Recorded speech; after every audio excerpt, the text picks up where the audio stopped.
નમસ્કાર, ન્યૂઝરૂમ લાઈવમાં આપનું સ્વાગત છે। સમાચારો સાથે હું છું આપની સાથે વિકાસ મુકવાણા। બુલેટિનની શરૂઆત કરીએ તો સ્થાનિક સ્વરાજ્યની ચૂંટણીની જાહેરાત થઈ ચૂકી છે અને સાથે રાજકીય પક્ષો પણ બરાબરની અત્યારે મહેનત કરી રહ્યા છે। તેવામાં વિપક્ષ કોંગ્રેસ પણ જોરદાર તૈયારી કરી રહ્યું છે। હવે સેન્સ પ્રક્રિયા પૂરજોશમાં છે।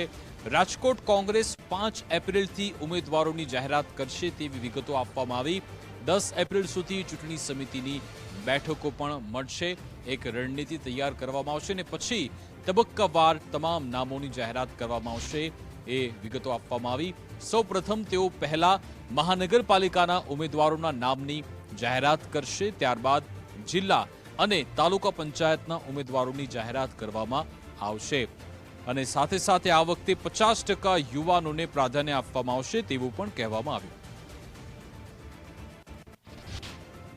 અમારા જિલ્લા કોંગ્રેસ સમિતિઓ દ્વારા જે ચૂંટણી સમિતિઓ બનાવી એના દ્વારા પણ ઉમેદવારોની પસંદગીની પ્રક્રિયા કરવામાં આવી છે અને એને આખરી સ્વરૂપ 4 તારીખથી શરૂઆત કરીને અમે પ્રદેશ લેવલે આપવાના છે।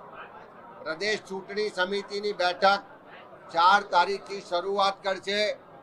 એક એક શહેર, એક એક જિલ્લાના જે પણ અભિપ્રાયો આવ્યા છે, જે પણ ઉમેદવારોની પેનલો બની છે એની પર વિસ્તૃત ચર્ચા કરી અને અમારા પ્રભારીશ્રીઓની ઉપસ્થિતિમાં એને આખરી સ્વરૂપ આપવામાં આવશે અને 5મી તારીખથી તબક્કાવાર ઉમેદવારોની યાદી જાહેર કરવામાં આવશે।